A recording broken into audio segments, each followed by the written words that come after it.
যে আমাদের যৌক্তিক দাবির কারণে যদি স্বরাষ্ট্র উপদেষ্টা এখান থেকে পালিয়ে যায় তাহলে এমন দিন আসতেছে যেখানে ছাত্র সমাজ ন্যায়ের পক্ষে সারা দেশ থেকে নামবে এবং আমাদের এই স্বরাষ্ট্র উপদেষ্টা এমপি মন্ত্রীরা আওয়ামী লীগের মতো বিদেশে পালায়া যাবে না।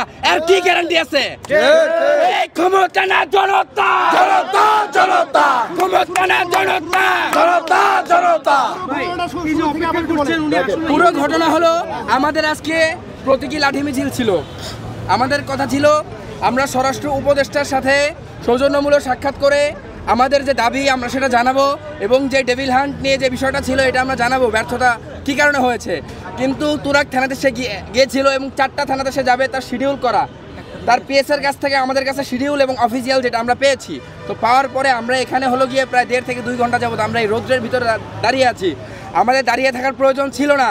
এখানে কিন্তু উত্তরের সমস্ত ছাত্র সমাজ বা বাংলাদেশের সবাই নেই। আমাদের 2000 শহীদ ভাইদের দায়বদ্ধতা আমাদের আছে, আমাদের সেই জ্বলনটা আছে।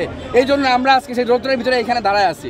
কিন্তু ব্যাপারটা হলো এই জ্বলনটা যদি শুধু আমাদের থাকে, আমরা যাদেরকে ক্ষমতায় বসিয়েছি তাদের যদি না থাকে, তারা যদি আমাদের কাছে ন্যায্য যে দাবি এটা নিয়েও যদি আলোচনার জন্য বসতে না রাজি হয়, আমাদের সাথে প্রহসন করে, এর চেয়ে লজ্জার, এর চেয়ে হলো গিয়ে বেইমানি বলবো, রক্তের সাথে বেইমানিমূলক আচরণ আর কিছু হতে পারে না।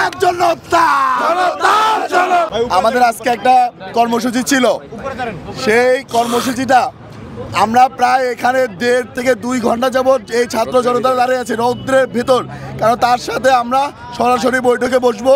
সে কি চায়, দেশ কি চায়, কেন আওয়ামী লীগকে নিষিদ্ধ করা হচ্ছে না তার জন্য। আপনারা চিন্তা করেন আমরা এই আন্দোলন করে কাদেরকে বসাইছি, তারা আমাদের ভয়ে এই এলাকা ছেড়ে চলে যেতে হয় এবং মন্ত্রণালয়ে চলে গেছে। এর থেকে লজ্জার আর কিছু নাই। তাকে বলতে চাই আপনি উপদেষ্টার পদটা ছেড়ে দেন, তাহলে আমরা আপনাদেরকে সরানোর জন্য আবার মাঠে নামবো। এখানে এমন কিছু করেন না, আমাদের রক্তের উপর দাঁড়িয়ে আমাদের সাথে বেইমানি হবে, এটা আমরা মেনে নেব না।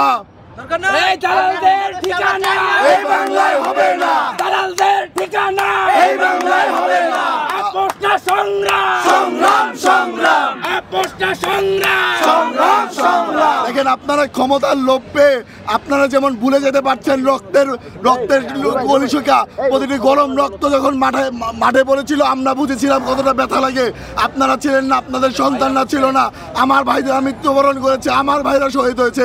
আপনারা সেখানে এসে দায়িত্ব পালন করতে যেয়ে দায়িত্ব অবহেলা করবেন, আমাদের ক্ষমতার স্বাদ নিয়ে আমাদের সাথে বেইমানি করবেন। কতটা ব্যর্থতা আপনাদের মনে, আপনারা কতটা ব্যর্থ হতে পারেন এর থেকে বলার আর কিছুই নাই। আপনারা চলে যেতে পারেন, আপনারা আপনাদের এই পথ ছেড়ে দেন, আমাদের দেশ আমাদের